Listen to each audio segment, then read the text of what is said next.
अस्सलाम वालेकुम व्यूवर्स। देखें, हील दी अर्थ नर्सरी के प्रोग्राम हम आपको बारह बताते रहते हैं कि वो किस तरह डेवलप हो रही है और किस तरह जो है ना वो इन्वायरमेंटल चेंज के लिए लोगों को शऊर के लिए हम जो है ना मुफ्त पौधे जो है ना हील दी अर्थ नर्सरी से फराहम करते हैं। लेकिन हील दी अर्थ नर्सरी का एक सब प्रोजेक्ट है कि हमने हॉस्पिटल में एक खाली जगह दस्तियाब थी, वो हमने इजाज़त लेके यहाँ पर एक ऑर्गेनिक फार्म डेवलप किया। छोटा सा ऑर्गेनिक फार्म है, एक्सपेरिमेंटल है, लेकिन आज उसकी फ़र्स्ट प्रोडक्ट जो है ना हमारे सामने आ रही है। आज 1 जनवरी है 2025 की, और मेरे बैकग्राउंड में देख रहे होंगे कि हमने यहाँ पर साग लगाया है और ये टोटली ऑर्गेनिक है।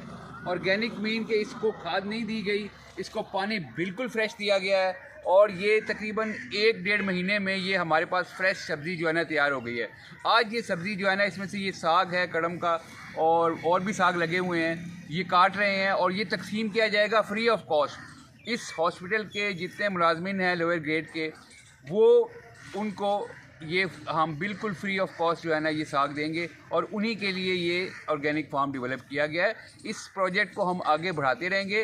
हील दी अर्थ नर्सरी का ये फर्स्ट फार्म है। अब ये देखें कि ये एक घर के लिए ये एक हमने तैयार की है, जिसको आप गड्डी कहते हैं या जो भी है, ये एक बंडल सा तैयार हो गया है। आप ये एक घर में हम इस तरह के कम से कम तकरीबन हम आज 40-50 घरों में ये बंडल जो है वो अब तकसीम करेंगे, ताकि एक वक्त का जो खाना वो आराम से वो पका सकें। तो बहुत शुक्रिया। ऑर्गेनिक फार्म, हील दी अर्थ नर्सरी, अंजुमन फलाह बहबूद इंसानियत, मीरपुर आज़ाद कश्मीर।